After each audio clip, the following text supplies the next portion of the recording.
things just got a whole lot worse for the US dollar, and honestly, this is the moment Washington hoped would never come.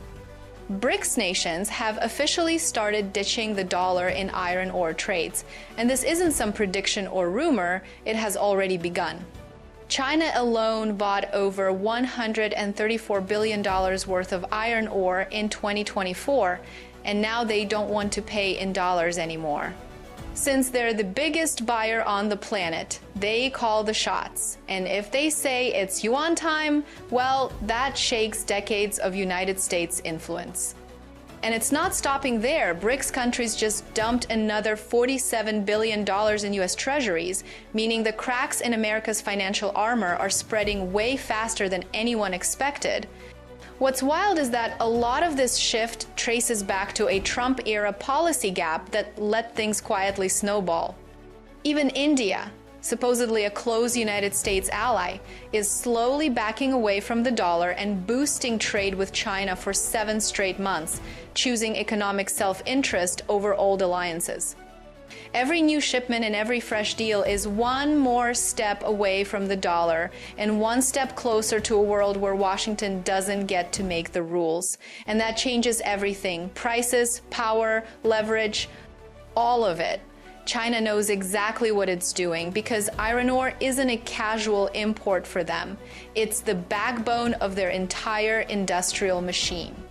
Processing over 1 billion tons last year put them in a position no other economy even comes close to, and Beijing has turned that buying power into a pressure tool. Reports from Reuters and industry outlets show China pushing miners to accept yuan payments, sometimes delaying contracts or blocking products until suppliers cave. They're playing hardball, and it's working. They're rolling out partial yuan settlements, pricing cargo at their ports in yuan, and building a system where anyone who wants access to the world's biggest steel market has to play by China's rules. This shift might look technical, but it's massive. Once iron ore, the backbone of global construction and manufacturing, starts settling in yuan, demand for dollars in that pipeline begins to fade, and when fewer dollars move through trade, fewer dollars get recycled into United States Treasuries. That weakens the financial system from the inside. We already saw a preview of this when China slashed United States soybean imports during Trump's tariff battles. American farmers took a heavy hit overnight. Now imagine that same pressure spreading to minerals, metals, and everything tied to commodity markets. Job losses, political fights, emergency subsidies, you name it. But the real danger is deeper. The dollar is what gives the United States its global sanctions power.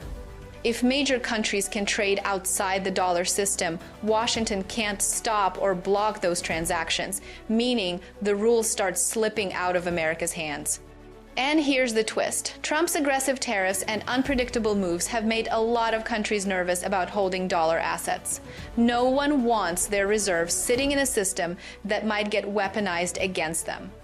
That fear gives China the perfect opening to offer yuan-based contracts, new payment trails, and financial networks that don't run through the United States at all.